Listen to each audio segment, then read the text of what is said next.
All right, welcome everyone. Thank you so much for joining us to discuss the FFAR-OCP Fellowship, which supports disruptive fertilizer technology research.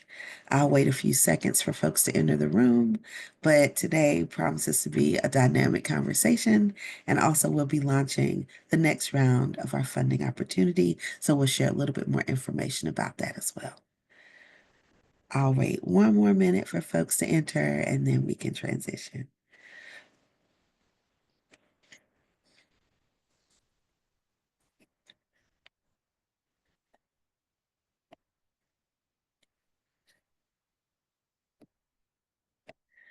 All right. I see more folks entering the room. Welcome, welcome. Thank you for joining us today. All right, I think we can get started, Sarah. Thank you. Good afternoon for everyone who has not met me. I'm Dr. Lakeisha Odom with the Foundation for Food and Agriculture Research.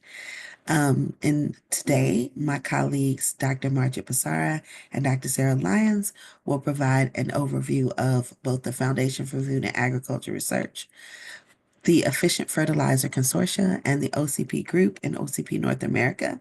Then we'll have an exciting opportunity to discuss our OCP Fellowship, which is newly opened, and then announce both our 2023 cohort and have presentations for our 2022 cohort. And then there'll be time at the end for discussion. So again, I believe that this will promise to be a very dynamic conversation and extremely informative. And I'm extremely excited to hear from our current fellows. Next slide, please. So just for your awareness, during the first part of this dialogue, you will be muted, but please feel free to ask any question in the chat or Q&A. We'll be monitoring that. So if you have any questions during the presentations or about the RFA or at the end of the discussion, please place them in the chat or the Q&A. There will definitely be time for at the end of presentations for any questions, and we will record and share this webinar with registrants via email, and the recording will also be available on FFAR's website for your future reference. So I think we can transition to the next slide.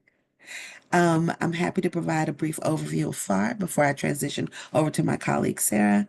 For those less familiar with FFAR, we create unique private-public partnerships. We connect funders, researchers, and farmers to provide every person access to affordable, nutritious food grown on thriving farms. The way that we do this, as far as a 501c3 nonprofit organization, we were created in the 2014 Farm Bill. The goal of our organization being created is to increase public agriculture research investments, fill knowledge gaps, and complement USDA's research agenda. Since our inception, we have awarded approximately 390 grants with 775 million funded, awarded, and matched dollars, partnering with over 550 distinct organizations. We work across 4 key priority areas: cultivating thriving food systems, where our crop and animal systems work sits; bolstering healthy food systems, which houses our health ag nexus and urban food agriculture portfolios; sustaining vibrant agroecosystems, where Sarah and I sit, which houses our soil health portfolios, sustainable water management, and climate work. And then finally, strengthening the scientific workforce. And this fellowship has the unique distinction of being a part of both our scientific workforce, but also heavily influenced by our sustaining vibrant agroecosystem priority area as well. The reason that we do this work is that we recognize that for every dollar spent in public agriculture research investment, it generates $20 of U.S. economic benefit. So now I believe I will transition to my colleague Sarah to talk about the exciting work that she's doing in the Efficient Fertilizer Consortium. Thank you so much, Lakeisha. So we thought we would take this opportunity to share a little bit about what we're doing in another FFAR program that is related to fertilizer that OCP is also a part of. So the Efficient Fertilizer Consortium originated as part of the Global Fertilizer Challenge that was announced in 2022. So we received about $4.5 million from the US government to do work around nutrient management and novel fertilizer research. And we have successfully joined in partnership with 10 member organizations. So we have just over $10 million to do this work. It's a 4.5-year public-private partnership.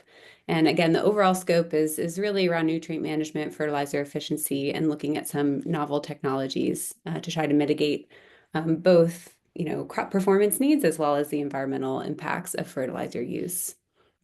And I just wanted to give just a brief overview of some of the activities we have going on. The first one is to establish a common field trial protocol for evaluating technologies in trials in the field. We have a publication on that that's out now that I'll share in a moment. Our next activity is actually funding field trials, evaluating novel products in a 4R nutrient stewardship framework, and we'll start those up next year. We're down the road. We also hope to do some meta-analyses and modeling work using standardized results that we get as a result of our field trials, and then, other pre-competitive research in this space. We do have this information on our website as well if you'd like to learn more about it. But I just also want to put up here our new publication. So if you're in the field trial within fertilizer space, this would be relevant to you. So I welcome you to take a look. We also, today is the last day for our pre-applications for our first funding opportunity with the EFC. So maybe some of you have heard about it. Maybe some of you are planning to apply, but we'll have some fun and exciting projects coming out in the next year or two as a result from that. So, and again, this is on our website. If you'd like to learn more, feel free to reach out to me. And next, I'm going to pass it over to Amarjit, who will give an overview of OCP. Right. Okay, welcome everyone to the webinar, and I guess from across the world. And I will introduce OCP North America. So we are a subsidiary of OCP Group, which is headquartered in Morocco, and we are about 100 years old company as the OCP Group. And then we are one of the leading phosphate fertilizer products globally. So OCP North America was created in 2019, and in 2022, we moved our headquarters to Minnesota, where we are currently based. As a part of the OCP Group, phosphate, cannot be synthesized, so there are natural reserves all across the world. But majority of the known phosphate reserves, about 70% of them, OCP Group has access to those in Morocco. So that's why we are a leading global producer of phosphate groups and support agriculture globally for productivity and food security. So our mission is optimize crop yields and feed the soil or enhance soil health, not only in the North American continent, but also globally. So our brand has reliable products that give consistent yields across geographies, and we partner with farmers, retailers, distributors all over the continents. And so our presence now in North America strengthens our linkage to our group of customers, and especially closer to farmers.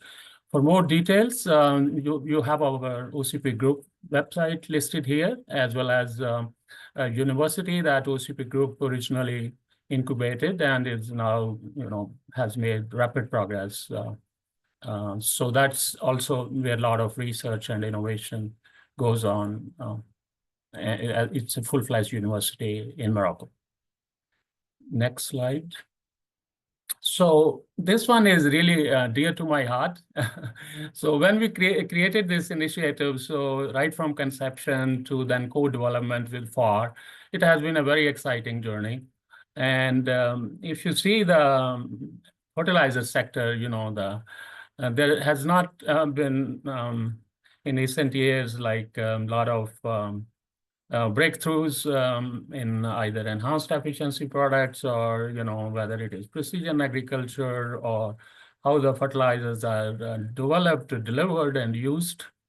So we are focusing heavily on innovations, and our idea was that we will not support a brand new project, But the projects which have already made some progress and they need a catalytic push to achieve the next phase, proof of concept or proof of technology, that it can be scaled up. So in a way, this Disruptive Fertilizer Technology Fellowship complements Sarah's Efficient Fertilizer Consortium, because there the emphasis is more on testing an already commercial product. Here we have like a chance for early discovery or early development kind of thing. So the two initiatives are, quite complementary in that sense. So we know that fertilizer is the foundation for sustainable intensification of agriculture. But the idea is how to make them more efficient in many cases, especially phosphorus and nitrogen. The nutrient use efficiency is quite low. So we need more efficient fertilizer products. And then also those products have to be cost effective so that the farmers can benefit from decreased cost, enhanced efficiency, and then they fit into the sustainable agricultural practices. So our mission is that we don't want to compromise on sustainability. So any new products we develop or introduce to the agronomic practices globally should not negatively impact the environment in terms of greenhouse gas emissions or where the fertilizers contribute. So all those technologies, which can bring breakthroughs in those kind of novel fertilizer products or next generation fertilizer products. So our aim was to also focus on early career scientists. They are brimming up with ideas, and that is a stage when they most need the support. So we thought, this fellowship would be a good opportunity. And this is, 10 years post PhD, about that time frame. As you will see when the fellows present, that we could get some very good candidates from the RFA that went for the first time. So 3 fellows came, which will present today, and 2 have been selected for this year. So a very unique idea. And then we look for what is disruptive about this innovation and how this can be scaled up. OCP Group can also, provide leverage for scaling up if there is a promising technology emerging. And then I told you about the university, UM6P.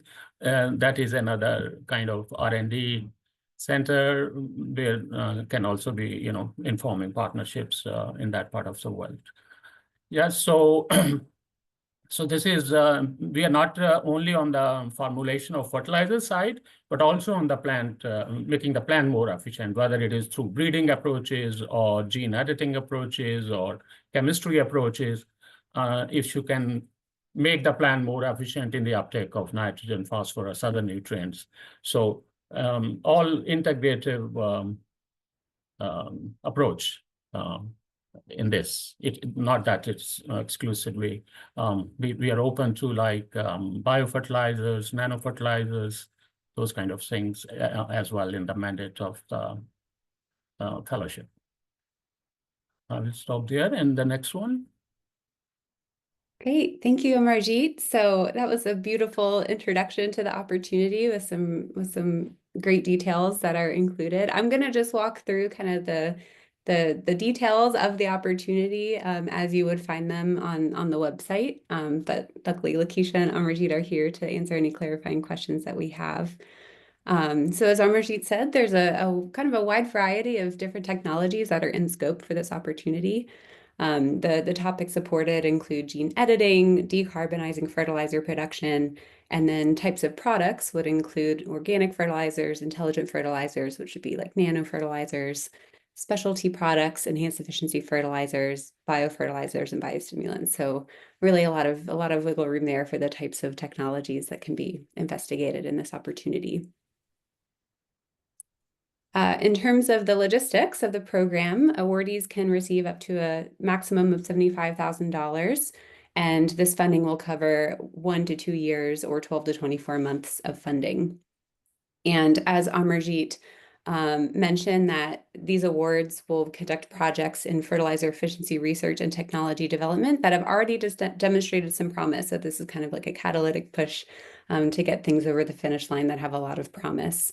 And there's also a wonderful networking and collaboration opportunity with OCP and the university in Morocco as well. And Amarjeet also mentioned eligibility. So early career scientists, and this would mean that you had to have received your PhD in the last 10 years, are eligible. And this is also will not support brand new research proposals without any prior history of research progress in this area. Review criteria. So this is really important to pay attention to because this is what the reviewers of the proposals will be looking for when they're reviewing the information. So the most important piece is novelty, innovation, and originality. Also technical merit and feasibility, very important. It has to make sense and be able to do it. And then lastly, impact and outcomes, also very important. So we want whatever results to come out of this to really make an impact in this field and show a lot of promise in the soil fertility and fertilizer space. Some more logistics. So anticipated duration is 2 years or 24 months. The total amount, as I said, is up to $75,000. Exciting, match is not required, so you don't have to bring in additional funding to be eligible for this opportunity. The estimated number, it depends on the quality and budget of the proposals, but we anticipate up to 3. And then the anticipated award date will be summer 2025. Here, the application component. So when you're applying, these are what you have to include with your application. Of course, your title, the timeline, your proposed budget, and there's some important forms you have to include there. Key personnel, timeline, and then which focus area this project falls underneath. And then there are some optional attachments if you'd like. So this could be graphics and figures to show maybe some prior work that's already been done. And then you can also include letters of support in this phase as well. So this, if you remember, mirrors the review criteria. So you have to explain how your project meets these 3 criteria: technical merit and feasibility, novelty and innovation, as well as impact and outcomes. So this is the meat of the proposal that you have to include. And then you have to use FFAR's submission portal to submit your application to be eligible. The website for that you can find the login and how you get into the application can be found on the Open Opportunities website, on FFAR's website. This opportunity opened on December 4th, and they are due by the end of January 29th at 5 p.m. And just wanted to say that if you have any issues with accessing or filling out your application, our grants team is ready to help, and their email can be found here. And you do have to create an account if you haven't done so before through our FFAR grants management system. And that's all I have for this. So it's due January 29th. So hopefully you have some fun over the holidays preparing this application. We do have a FFAR newsletter that you can sign up for if you'd like. And then again, the Open Opportunities website is where you can access the application. And now I will pass it, or I guess if you have any questions about this, please fill out the Q&A or chat and we can get back to you, or of course, email us. But without further ado, I'd like to pass it back to Amarjeet. All right. So current OCP fellows, I'll introduce those to you. Next slide. Yeah, so this is this year we select, it's a 2023 cohort, 2 fellows. Pretty good coverage, 1 US, 1 from Europe. So first one is Dr. Fabian Beekman. So he's at VIB, University of Ghent Center for Plant Systems Biology. So this is a very leading center for pharmaceuticals, also for drug discovery. And what Dr. Beekman will use is the drug discovery approach to identify new nitrification inhibitors, which are biological, not like synthetic approach, which is always good for that. So Dr. Beekman will screen thousands of molecules and come out with the best combinations, and then he will pursue their nitrification and inhibition efficacy. So we are very excited to, that VIB, a leading center, would participate. And I think his institution also matched the funds on their own. It was not required, as Sarah mentioned. So the amount given to him was matched by VIB as well. Second one is Dr. Benjamin Wang. He's at Stanford University, and his project will work towards sustainable biostimulants and fertilizers, which can be produced by a plasma-driven technology for localized on-site fertilizer production, which would be, small-scale farms or depending on the capacity of the unit. So this is like a plasma technology driving the production of a novel, or you can say, fertilizer on-site. So very excited by these two. So they have been awarded, and they will once have made some significant progress, and we'll bring them in another webinar to share their progress. Next slide. So these are our the three fellows which we'll present today. This was from the 2022 cohort. First one, Dr. Utsav Shashwat. His project is more on nutrient cycling, producing green fertilizers for urban spaces, like use of human waste to generate high-value fertilizers, whether slow release or as liquid fertilizers from the human waste. Second is Dr. Kamardeep Ravel, improving biological nitrogen fixation in wheat using the natural variation present in wild relatives of wheat.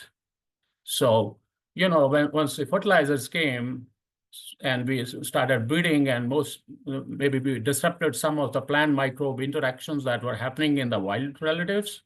And then in this project, we are looking at those wild relatives and what kind of nitrogen fixers or phosphorus solubilizers, those kind of interactions that were present, and maybe with the introduction of fertilizers and breeding, those were kind of not selected out. So how to bring those beneficial traits back to the cultivated varieties.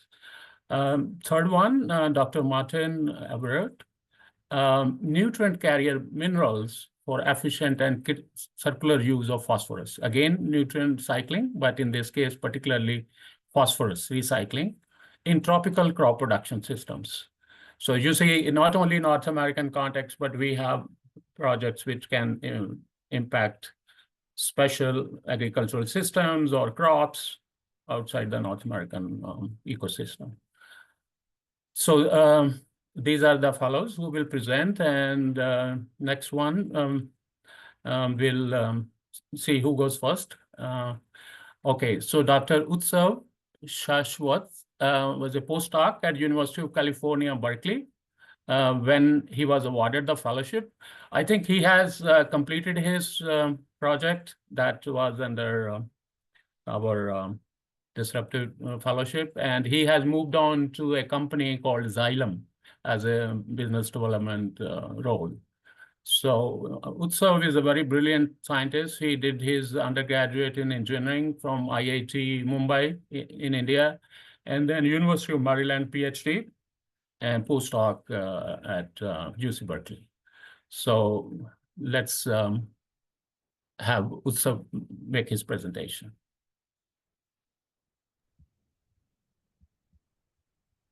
Thank you, Amarji. I believe this one is a recording. Ryan, are you ready to share that one? Yes, let me just share my screen. And if you are not able to hear, if someone can just wave to me, and I will try to fix that. But let me bring it up here. Hey everyone, I'm Utsav Shashwat, and today I'm going to present the work that I did at. I'm sorry. So the idea that I'm working on was. I apologize. Let me start over.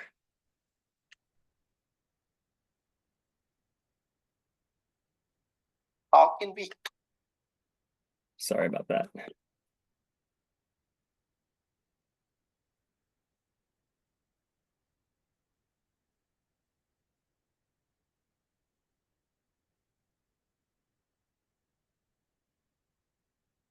I'm also Shashwat, and today I'm going to present the work that I did as part of the FFAR Disruptive Technology Fellowship.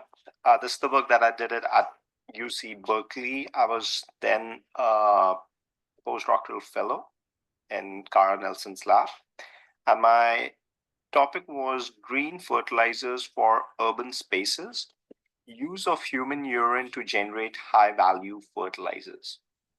Before I dive into the highlights of my work, I want to acknowledge my co-author, Claire Liu. She is an undergrad at Berkeley and had did a lot of the experiments that went into this work. And of course, my co-PI, Cara Nelson, she's a professor in the Department of Civil and Environmental Engineering. So let's first understand this idea of resource recovery, that this is not something that is alien to us, right? When it comes to solid waste, we already recycle a lot of the waste coming out of the house, right? The organics we separate out in a separate bin, and all the recyclables, glass, aluminum cans, go into a separate bin. And the reason is that the recyclables, particularly aluminum and glass, have a much higher value. And that's why it makes a lot of sense to separate them at the source itself. Can we say the same for liquid waste? And that is something what I want to focus in this work. So when it comes to liquid waste, urine is a highly concentrated waste source. If you look at the domestic wastewater composition, urine contributes 95% of the load into our domestic wastewater and 50% of the phosphorus, even though it's less than 1% of the total flow. So it's a fairly concentrated stream, and it makes a lot of sense to separate it at the source itself.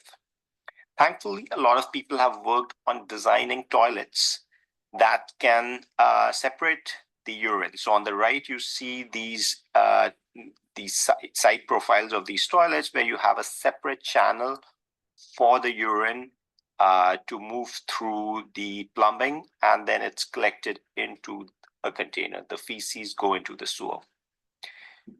So the idea that I'm working on was, how can we capture the nutrients that are in urine and concentrate it to produce fertilizers that can be used to grow crops.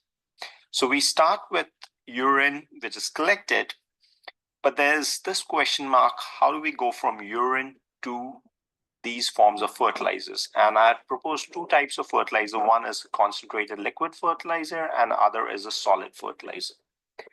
So for the liquid fertilizer, the idea was to capture the nutrients in the urine, which is present in form of ammonium. It's a positively charged ion. So we packed this column with a negatively charged resin. So the nitrogen will bind to these groups that are on this resin. And then once it's bound, the rest of the urine will just straight away pass through the column and be collected as the waste. And then we capture that nutrient and concentrate using elution step. So here, there's another schematic of what it looks like. So you have the ion exchange columns that look similar, that are these PVC columns. And then you pass urine through it first. And then once the nitrogen is sorbed onto the ion exchange columns, then you pass an eluent. So the eluent is pumped through the column, and then it pushes all the nitrogen that was collected on the resin into a much concentrated, smaller volume.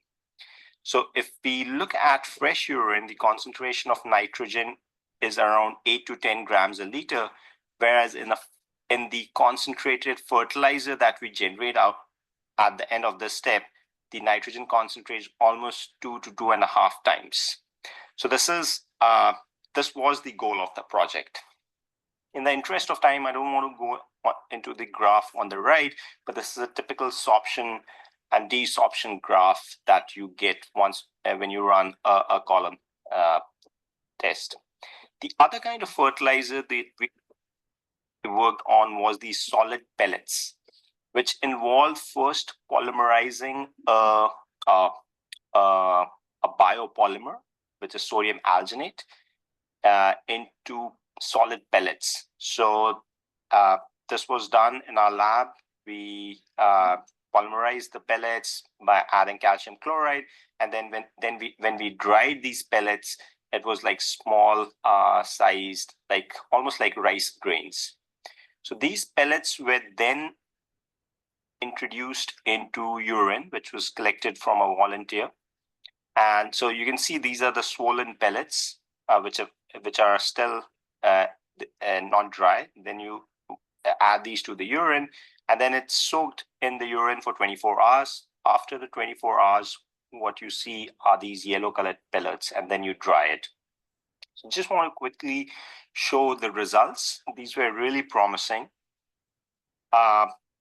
So when we talk about the adsorption density, which is the milligram of nitrogen per gram of the pellet, we saw two different results depending on the state of urine. So we have the fresh urine that was used as it is, but if you let urine sit, what happens is the urea in the urine, in the presence of urease enzyme, breaks down into ammonium.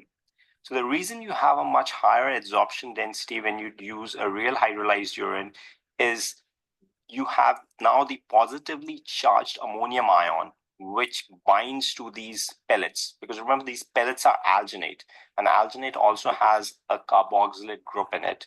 So in this research, what we found out is that when we hydrolyze the urine, which is a natural process, it happens within 24 hours, or you can add a urease enzyme, you can get much higher adsorption densities. And these adsorption densities are pretty high. When we look at literature, and people have reported between 10 to 30 milligrams per liter. So this was really promising. Just in the interest of time, I just want to end here, but I'm happy to answer more questions. Feel free to email me questions. Unfortunately, I was not able to be present as part of the panel as I'm traveling and I'm out of the country. But I would just encourage any questions, and I would try to respond them as early as possible. Thank you, everybody.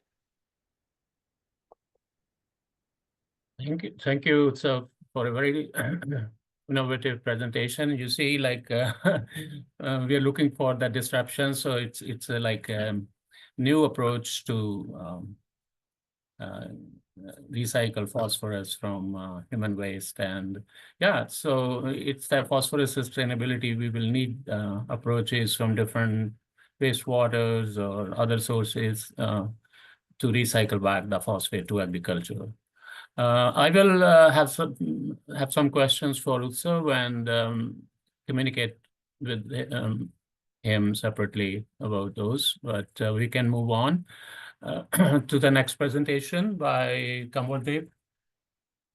And that's on improving wheat microbe interaction using the natural variation present in crop wild relatives. And Kamaldev did his PhD at Washington State University in Pullman. And he's also the co-founder of this company called Biotech Naturale, based at Pullman in the state of Washington. Kamaldev, please go ahead. Thank you so much, Dr. Majid, for the introduction. I think as he very nicely summarized, what we are looking to do in this project is to tap into crop wild relatives and see if they can help us solve some of the questions that modern agriculture faces. Next slide, please.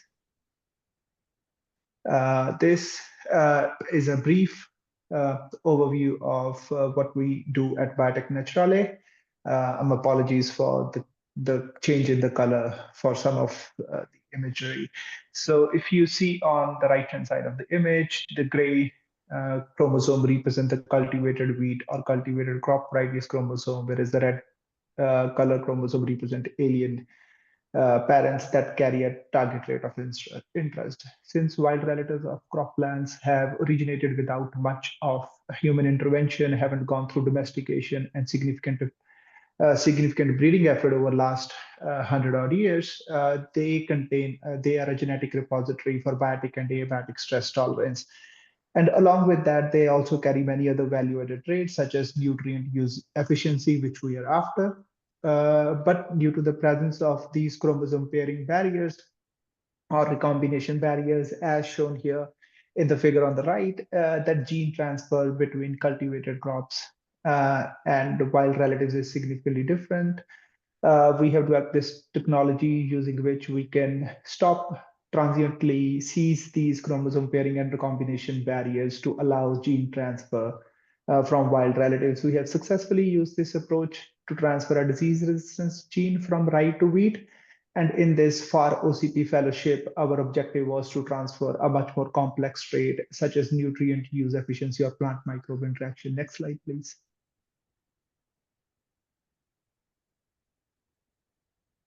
So basically, we were working on the hypothesis that crop wild relatives carry genes that can improve plant microbe interaction and performance.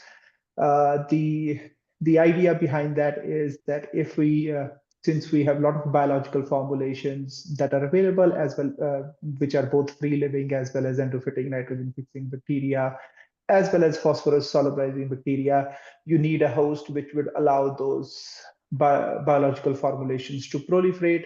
And that's the genetics that we want to tap into from the wild relatives and then transfer those to cultivated wheat. Next slide, please.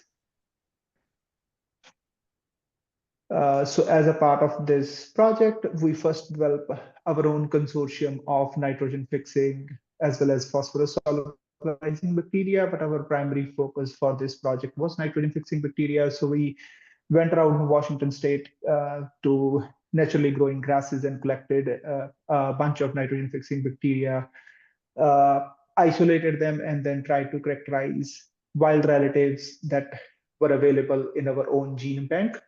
As shown in the graphs that are on the right-hand side, we used amplicon-based sequencing first to identify a donor accession. So the idea behind donor accession would be, so we just focus our effort on one accession rather than looking all over. As shown in the graphs on the right-hand side, the y-axis represents relative abundance change in different nitrogen-fixing disotroph or bacteria with respect to a donor species. Using amplicon-based sequencing, we were able to identify thenopyrum accession that across different nitrogen-fixing bacterial combinations showed the highest relative abundance or came across as the best host species for different nitrogen-fixing bacteria. Next slide, please. And then using our alien gene transfer approach, we basically developed F1s between that thenopyrum accession and cultivated wheat. Since we were doing wild into cultivated crosses, F1s were developed using embryo rescue, and then those F1s were subjected to our gene or chromosome pairing induction technology, as shown in the graph at the bottom left of your screen. The F1 plants were selected based upon the extent of gene silencing for the chromosome pairing regulator that we were silencing. The plants that showed the most silencing were then back-crossed or top-crossed to develop a segregating population. And then the next objective or the next challenge that we were facing was to select that segregating population for our target trait, which was being a better host to those bunch of nitrogen-fixing bacteria. So then we used biomass accumulation as well as seedling growth habits upon treatment with nitrogen-fixing bacteria as an indicator, and we have identified certain recombinants which that showed significantly higher biomass accumulation compared to our recurrent parent, which we are further now characterizing using the sequencing data that we have generated as well as the cytology based evidence to identify the chromosome region that might be responsible for this behavior. Next slide, please. So in summary, we have in total identified about 40 endophytic and rhizosphere occupying bacteria from crop wild relatives that are both nitrogen fixing, and some of them are also phosphorus solubilizing. These biological formulations, we are looking forward to test them in the field and see how they hold up around our region.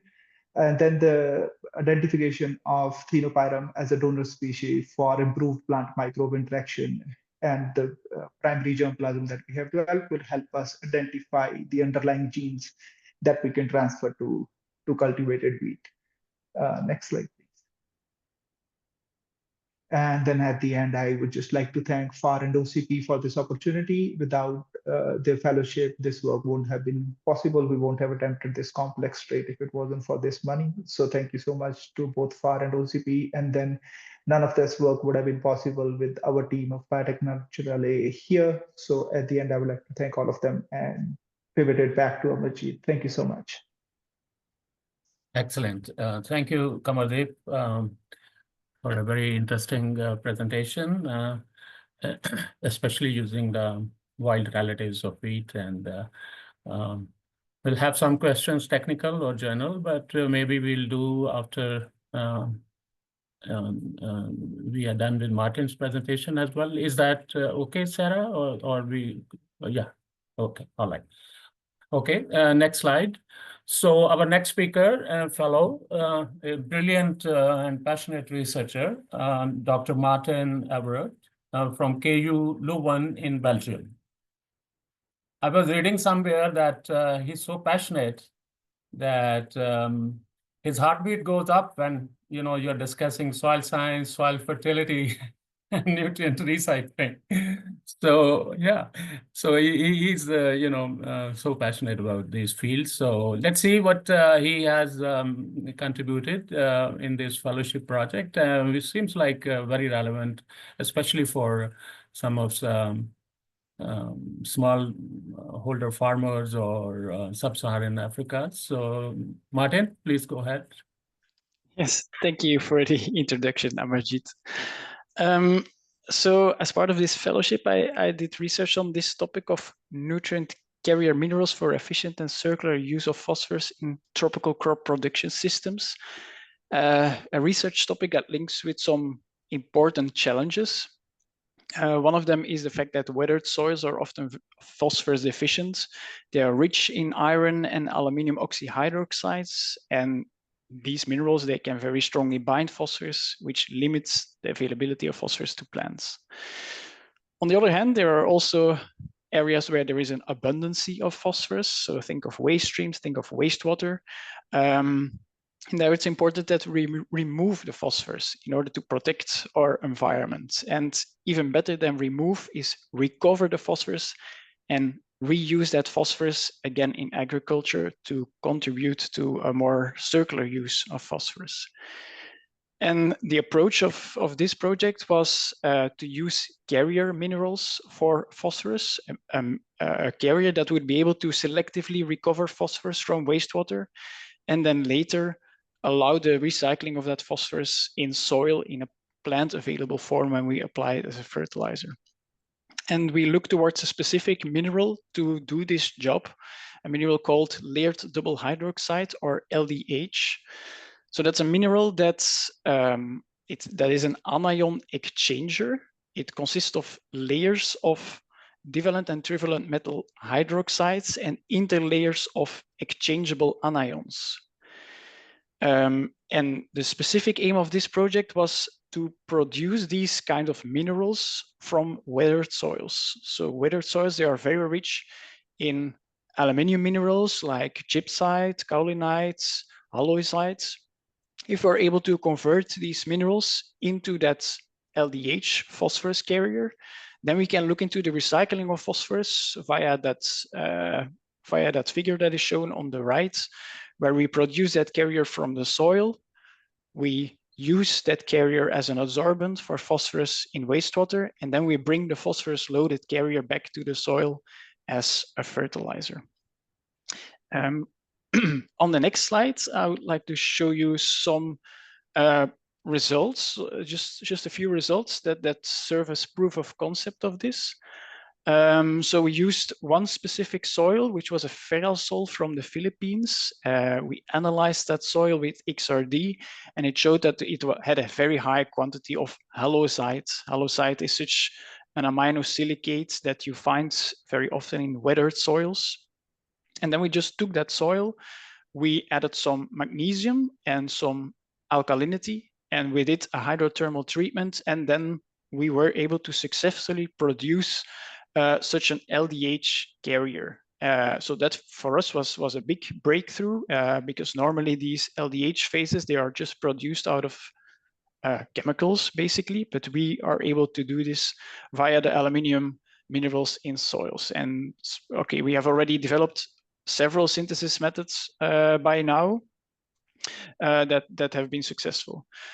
A next step was checking whether or not such a mineral would successfully absorb phosphorus out of wastewater, and using several different wastewater sources, we were able to load these materials up to 40 to 60 milligrams of phosphorus per gram of material, which in terms of phosphorus recovery is really quite good. So it proves that such a mineral can be very beneficial for the removal of phosphorus from wastewater, and at the same time also loading the carrier with phosphorus.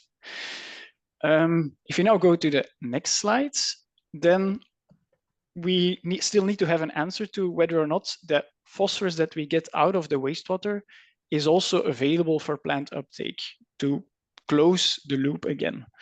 And to investigate that, we did a small pot trial, where we used the same soil from the Philippines and which we used to grow paddy rice. We had 5 different treatments in this pot trial, zero phosphorus control treatment, and then 4 treatments where we applied the same dose of phosphorus. We applied it as a broadcast TSP treatment. And then the 3 remaining treatments, we did phosphorus application via phosphorus dipping, which is a kind of a novel procedure of placing phosphorus in paddy rice. So you take the young seedling, you dip it in sludge of phosphorus and soil, and then you place it in the paddy soil during the transplanting phase. And that phosphorus dipping technique was done for the soil-based LDH, which was loaded with phosphorus, conventional LDH, a synthetic LDH, you could say, loaded with phosphorus, and also TSP. And the results from this pot trial showed that the phosphorus, or at least a part of the phosphorus from this soil-based LDH loaded with waste phosphorus, was available for plant uptake, as the phosphorus uptake and also the shoot dry weight of our plants increased with the LDH treatments. But in this relatively short pot trial, these treatments were still underperforming in comparison with the TSP dipping. But we expect that if we do longer trials, that there might still be a larger contribution from the LDH fertilizers, as they are also known slow-release fertilizers.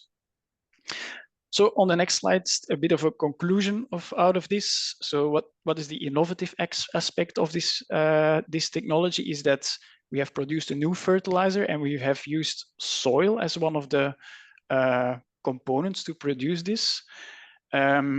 Interestingly, this is also a way how we can make use of the properties of aluminium for fertilizer developments, which is not done in synthetic fertilizers, of course. Specifically, these characteristics of LDH minerals are very interesting for phosphorus recycling, because that's that second point. So we also found a novel way to recycle phosphorus, and that could be a pathway applicable for areas with weathered soils. And it also allows direct phosphorus recycling, meaning that the phosphorus that it recovered from the wastewater can directly be used as a source of phosphorus in plants. And there are not that many examples where this is possible. Below, you still see a few question marks related to this technology, things that we still really like to look into in the future. But yeah, apart from that, I'm gonna keep it to this. And I also would really like to thank FFAR and OCP for the funding for this fellowship, which allowed us to do this research, and thank also the other collaborators, Eldon, Frida, and Margot for their contribution in this research. Thanks for listening. Thanks a lot, Martin. Very exciting findings. So we'll have a small panel discussion now. Some questions will be common to all the fellows, and some I might ask. And then we'll monitor, Sarah, if there are questions in the Q&A or chat. Thank you once again, all the fellows who presented. So give us a vision, like where is the project still ongoing, or Martin in your case, or Kamardeep, or is still you're continuing to do the work, or what is like the timeline? I can start perhaps. Yeah. For us, the scholarship is still ongoing, so we have a couple of months left, and of course we're still working on it. But for me, this research now takes place as part of a PhD study. So during these 2 first years, a PhD researcher was already involved, and he will continue to work on this topic for another 2 years. So yeah, some of the questions that I put out there at the end of my presentation, I hope he will be able to look into some of these. And how do you envision next 4 to 5 years, where this your research will take you, or would there be possibilities of scalability as well? I hope so. It's one of the exciting aspects of this work, I think. So the PhD researcher has plans to explore this technique in Madagascar. So I talked about paddy rice and that pea dipping technique, and also talked about the fact that we only did a very short pot trial, whereas for these recycled fertilizers that often have slow release properties, it's more interesting to look at a longer term and finish the growth cycle. So that's on the agenda for 2025 somewhere. So it's fascinating that soil itself you are using as a material to develop the fertilizer, weathered soil, right? Yes, yeah. And was it from a specific part of the world you took this weathered soil, or it could be sourced a number of places? That's perhaps also still part of one of the question marks that we have. So in weathered soils, of course, you have a high content of aluminium, and we are specifically targeting these aluminium minerals because they are the source of aluminium that needs to be built into that carrier structure. And we have now developed methods that convert halloysite, which was the mineral that I referred to in the presentation, but also gypsite and kaolinite. So all these aluminium minerals that you find typically in weathered soils.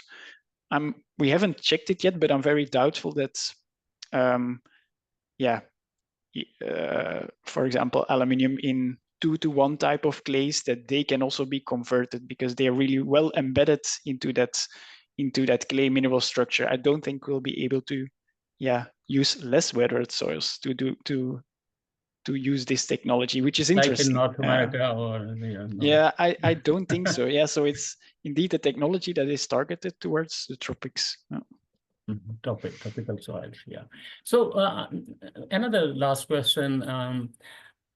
Your approach of layered double hydroxides, and then, you must be conversant with what is happening, either, some companies doing similar kind of approach, or what sets you apart as the layered double hydroxides and then those tropical weathered soils. Like, have you heard of Phospholutions company, that they have a market, a Rhizosorb, which is again aluminum, kind of maybe a conventional product? So can you comment on that? To be honest, I'm not super aware of what exactly is in their product, but I'm aware that it's an anion exchanger. You say that there is also aluminium involved. But yeah, it's likely going to be a fairly similar approach of slowing down the phosphorus release. Yeah, but that's the first thing I hear about the composition of the phosphollutions fertilizer. Yeah. Okay. But yeah, that's a point to of comment a little, discussion, you know, sharing knowledge and. Yeah. To comment a bit on how the LDH, as I presented, binds phosphorus or deals with phosphorus. So it binds phosphorus via purely electrostatic interactions, so purely charge interactions.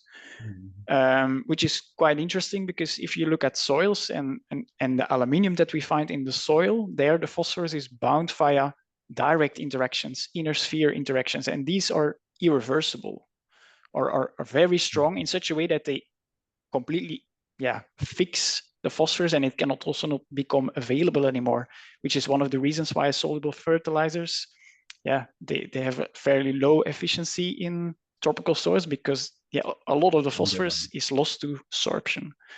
The LDH does it differently because the aluminum is kind of locked up in the mineral structure. So it's a purely electrostatic interaction, which allows us to bind the phosphorus in the wastewater, but then afterwards again release it in a soil environment. Excellent.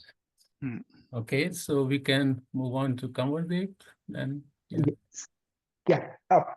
For us, it's the same thing. The fellowship is still going on. There's still some work that we are doing, but beyond the fellowship, also the germplasm that we have generated, as well as the biologicals that we have, translating those into the field is going to be the next step, and test how this genetics that we have found holds up in the field. So we do see ourselves continuing for next 2-3 years on this project. And because it ties up very nicely with other sustainable ag traits that we are working at Biotech Naturally for our ag improvement. Yeah. So with your that alien gene transfer technique, and then you have the segregating population, how much time it will take to transfer, you know, the regions into the cultivated wheat? Like right.